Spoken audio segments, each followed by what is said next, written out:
আসসালামু আলাইকুম। আইন পেশাকে বলা হয় একটি মহান পেশা। এই পেশার মর্যাদা রক্ষা এবং সাধারণ মানুষের ন্যায় বিচার নিশ্চিত করতেই বাংলাদেশে আইনজীবীদের জন্য কঠোর কিছু নিয়ম করা হয়েছে। বাংলাদেশে আইনজীবীদের সর্বোচ্চ নিয়ন্ত্রক সংস্থা হলো বাংলাদেশ বার কাউন্সিল।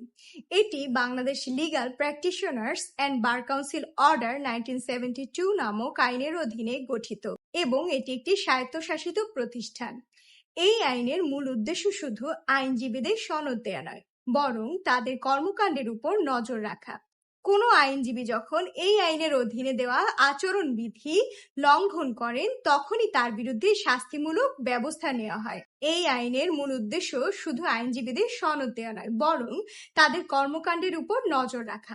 কোনো আইনজীবী যখন এই আইনের অধীনে দেওয়া আচরণবিধি লঙ্ঘন করেন তখনই তার বিরুদ্ধে শাস্তিমূলক ব্যবস্থা নেওয়া হয়।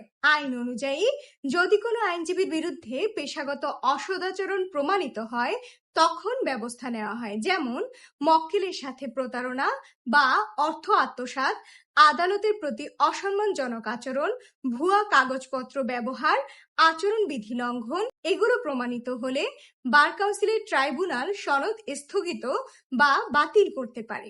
সনদ স্থগিত মানে আইনজীবী সাময়িকভাবে প্র্যাকটিস করতে পারবেন না, আদালতে মামলা পরিচালনা করতে পারবেন না, আইনি পরামর্শ দিতে পারবেন না, অ্যাডভোকেট পরিচয় ব্যবহার করতে পারবেন না।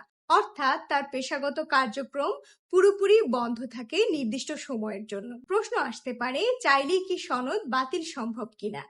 উত্তর হচ্ছে না। বার কাউন্সিল চাইলেই তৎক্ষণাৎ কারো রুটি রুজি বন্ধ করতে পারে না। এটি একটি যথাযথ বিচারিক প্রক্রিয়া। ভুক্তভোগী মক্কেল বা সংশ্লিষ্ট পক্ষ অভিযোগ দায়ের করেন। প্রাথমিক তদন্তের মাধ্যমে অভিযোগের সত্যতা যাচাই করা হয়। বার কাউন্সিল নিজস্ব ট্রাইব্যুনালে আইনজীবীকে আত্মপক্ষ সমর্থনের সুযোগ প্রদান করেন। অপরাধ প্রমাণিত হলে তাকে তিরস্কার, সাময়িক স্থগিত বা চিরতরে বহিষ্কার করা হয়। ট্রাইব্যুনালের রায়ে কোনো আইনজীবী সন্তুষ্ট না হলে তিনি হাইকোর্ট বিভাগে আপিল করার আইনি অধিকার রাখেন। সাধারণ মানুষের জন্য পরামর্শ হচ্ছে, একজন সচেতন মক্কেল হিসেবে আপনার কিছু দায়িত্ব এবং অধিকারও রয়েছে, যেমন আইনজীবীর ফি বা খরচ নিয়ে শুরুতেই স্পষ্ট আলোচনা করুন এবং সম্ভব হলে তার রসিদ সংগ্রহ করুন।